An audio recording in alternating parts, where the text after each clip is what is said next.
Joseph, son époux, qui était un homme juste et ne voulait pas la dénoncer publiquement, décida de la renvoyer en secret. Comme il avait formé ce projet, voici que l'ange du Seigneur lui apparut en songe et lui dit: Joseph, fils de David, ne crains pas de prendre chez toi Marie, ton épouse, puisque l'enfant qui est engendré en elle vient de l'Esprit Saint. Elle enfantera un fils et tu lui donneras le nom de Jésus, c'est-à-dire le Seigneur sauve, car c'est lui qui sauvera son peuple de ses péchés. Tout cela est arrivé pour que soit accomplie la parole du Seigneur prononcée par le prophète. Voici que la Vierge concevra et elle enfantera un fils. On lui donnera le nom d'Emmanuel qui se traduit Dieu avec nous.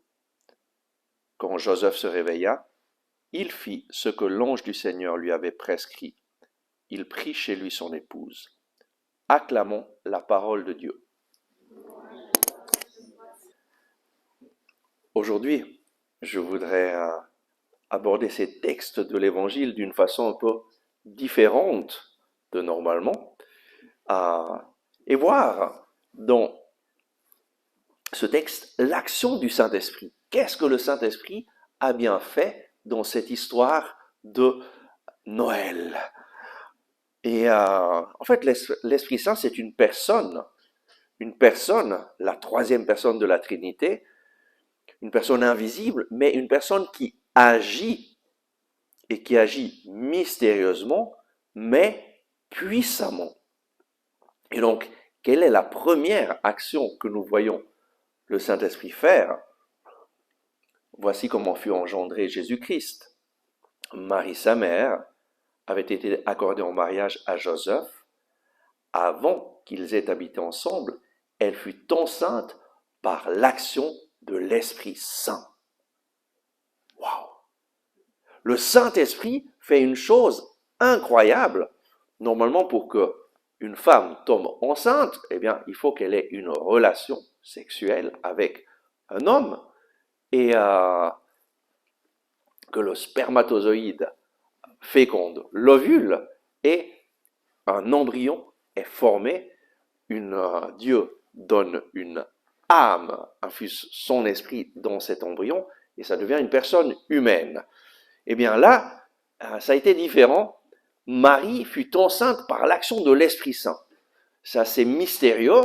En fait, personne ne comprend vraiment ce qui s'est passé, mais le fait, c'est que le Saint-Esprit a fait que Marie conçoive, que son ovule a été fécondé et que le Sauveur, le Créateur du ciel et de la terre, se fait homme.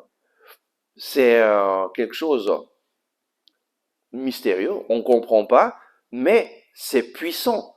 Dieu intervient dans le sein de Marie pour qu'elle puisse accueillir le Sauveur et à travers elle, le Sauveur entre dans ce monde.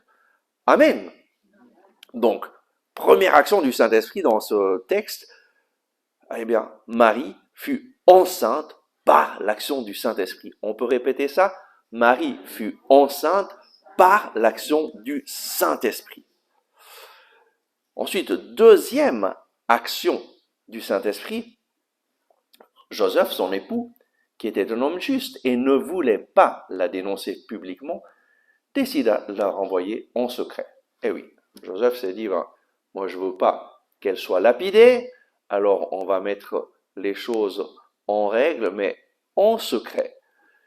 Et comme il avait formé ce projet, voici que l'ange du Seigneur lui apparut en songe. Et nous savons par le prophète Joël, chapitre 3, verset 1, le prophète Joël reçoit cette prophétie dans les derniers temps. Je répandrai mon esprit sur toute chair, et vos jeunes gens auront des visions, et vos anciens auront des songes. Le Saint-Esprit, lorsqu'il vient, et qu'il vient sur l'Église, le jour de la Pentecôte, eh bien, Pierre reprend cette prophétie du prophète Joël pour expliquer ce qui est en train de se passer le Saint-Esprit est tombé sur les apôtres le jour de la Pentecôte et ils ont commencé à prophétiser, eh bien là, ce qu'on voit, c'est que Joseph reçoit une de ces manifestations du Saint-Esprit, il reçoit un songe. Et ça, c'est la deuxième action du Saint-Esprit dans cette histoire de la nativité. Eh bien, le Saint-Esprit se manifeste en songe et à travers l'action du Saint-Esprit, eh bien, euh, Joseph voit un ange qui lui apparaît en songe. Deuxième action du Saint-Esprit. Troisième action du Saint-Esprit, eh bien, cet ange lui dit, Joseph, fils de David, ne crains pas de prendre chez toi Marie, ton épouse, puisque l'enfant qui est engendré en elle vient de l'Esprit Saint. Elle enfantera un fils et tu lui donneras le nom de Jésus. On peut répéter ça? Tu lui donneras le nom de Jésus, c'est-à-dire le Seigneur sauve, car c'est lui qui sauvera son peuple de ses péchés. Là, le Seigneur, à travers le Saint-Esprit, lui parle, mais lui parle pour qu'il agisse. Tu lui donneras le nom de Jésus. Joseph n'est pas seulement passif dans cette histoire, mais il devient un protagoniste. Un protagoniste. C'est toi, Joseph, qui lui donnera le nom de Jésus, c'est-à-dire le Seigneur sauve. C'est lui qui sauvera le peuple de ses péchés. À travers Joseph, eh bien, Jésus a reçu un nom. Et le nom de Jésus signifie sa mission. À travers Joseph, eh bien, grâce au oui de Joseph, parce qu'il n'y a pas eu seulement un oui de Marie, mais il y a eu aussi un oui de Joseph, eh bien, Joseph a collaboré, il a donné ce nom de Jésus, il est devenu un acteur dans cette histoire. Et ensuite, tout cela arrivait pour que soit accomplie la parole du Seigneur. Voici que la Vierge concevra et elle enfantera, on lui donnera le nom d'Emmanuel, qui se traduit Dieu avec nous. Amen. À travers l'action du Saint-Esprit, le Saint-Esprit parle à Joseph et lui révèle ces deux choses sur cet enfant. Il est Jésus, Dieu qui sauve, et il est Emmanuel, Dieu avec nous. Amen. Et Dieu a voulu que ce soit à travers Joseph qu'il y ait cette révélation pour chacun d'entre nous. Jésus, Dieu sauve, que nous reconnaissions ce que Jésus a fait, eh bien, il nous a sauvés, il t'a sauvé, mais aussi, il est Emmanuel, Dieu avec toi. Amen. En fait, le Saint-Esprit fait de Joseph un protagoniste et lui parle pour le pousser à l'action. Amen. Quand Joseph se réveilla, il fit ce que l'ange du Seigneur lui avait prescrit. On peut répéter ça? Il fit ce que l'ange du Seigneur lui avait prescrit. Et il prit chez lui son épouse. Et donc, Marie et Joseph, qu'est-ce qu'ils nous enseignent? D'abord, ce sont deux personnes dociles au Saint-Esprit, qui sont ouvertes à la manifestation du Saint-Esprit, qui se manifeste pour Marie et pour Joseph à travers un ange qui leur parle au nom de Dieu. Ils sont dociles, soit Marie, soit Joseph, à l'action du Saint-Esprit. Il fit ce que l'ange lui avait prescrit. On peut répéter ça? Il fit ce que l'ange lui avait prescrit. Et donc, comme Marie, elle fit ce que l'ange lui avait dit, me voici, je suis la servante du Seigneur, qu'il me soit fait selon ta parole. Et c'était la parole de l'ange. Et donc, Marie et Joseph font la même chose. Ils sont dociles au Saint-Esprit qui leur parle à travers l'ange et ils font ce que le Saint-Esprit leur dit à travers l'ange. Et qu'est-ce que ça veut dire pour nous aujourd'hui? Eh bien, suivons l'exemple de Marie et de Joseph. Tu peux dire à la personne à côté de toi, suis l'exemple de Marie et de Joseph. Et c'est tout simple. Le message de Noël, pour nous, le message de Noël que je voudrais que tu ramènes chez toi de cette rencontre, c'est suis l'exemple de Marie et Joseph. Sois docile au Saint-Esprit fais ce que l'ange te prescrit. Ben, l'ange du Seigneur te parle à travers la parole du Seigneur. Et donc, les trois manifestations du Saint-Esprit, pour nous, qu'est-ce que ça signifie? Ben, Marie a été enceinte de Jésus, c'est-à-dire qu'elle a accueilli Jésus en elle. Eh bien, nous aussi accueillons Jésus chaque jour dans notre vie. Être enceinte de Jésus, c'est pas réservé à Marie, c'est pour chaque chrétien. Tu dois être enceinte de Jésus, tu dois être enceinte de Jésus, tu dois l'accueillir dans ta vie. Voilà pourquoi Marie est notre mère dans la foi. Elle fait ce qu'elle nous invite à faire, accueillir Jésus, lui donner une place dans ta vie, le porter en toi, mais porter un Jésus vivant, un Jésus qui parle. Et concrètement, qu'est-ce que cela signifie? Accueillir dans notre vie la parole de Dieu chaque jour. Et cette parole de Dieu qui est Jésus, Yeshua, Dieu sauve, et qui est Emmanuel, Dieu avec nous. Ça, c'est la première chose que le Seigneur nous invite dans ce temps de Noël à être enceinte de Jésus, à accueillir le Sauveur et l'Emmanuel pour être rempli de sa présence. Amen. Deuxième chose, deuxième action du Saint-Esprit, l'ange du Seigneur apparaît en songe. Et donc, le songe, c'est une action du Saint-Esprit, une façon dont le Saint-Esprit parle aux hommes. Eh bien, soyons ouverts à l'action du Saint-Esprit et ayons cette attitude. Saint-Esprit, parle-moi. Est-ce que tu peux le dire? Saint-Esprit, parle-moi. Dis-moi ce que je dois faire. Montre-moi ton plan pour ma vie. Guide-moi aujourd'hui. Le Saint-Esprit va te montrer ce que tu dois faire aujourd'hui. Généralement, il ne te montre pas ce que tu devras faire dans une année, dans 2 ans, dans 3 ans. Il te montre ce que tu dois faire aujourd'hui. Et donc, c'est une attitude du chrétien de dialoguer avec le Saint-Esprit chaque jour, à chaque instant, chaque fois que tu dois prendre une décision. Seigneur, qu'est-ce que tu veux que je fasse? Seigneur, montre-moi les personnes qui sont dans le besoin et que je peux aider. Fais de moi un instrument entre tes mains. Amen. Troisième chose, eh bien, le Saint-Esprit parle à Joseph pour le pousser à l'action.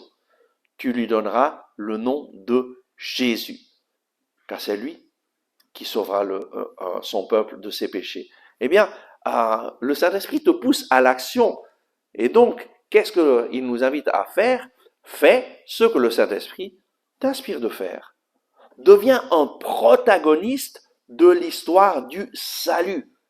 Et oui, le salut est entré dans ta vie à travers des personnes qui t'ont parlé de Jésus, à travers des personnes qui t'ont invité peut-être à une retraite, à une rencontre.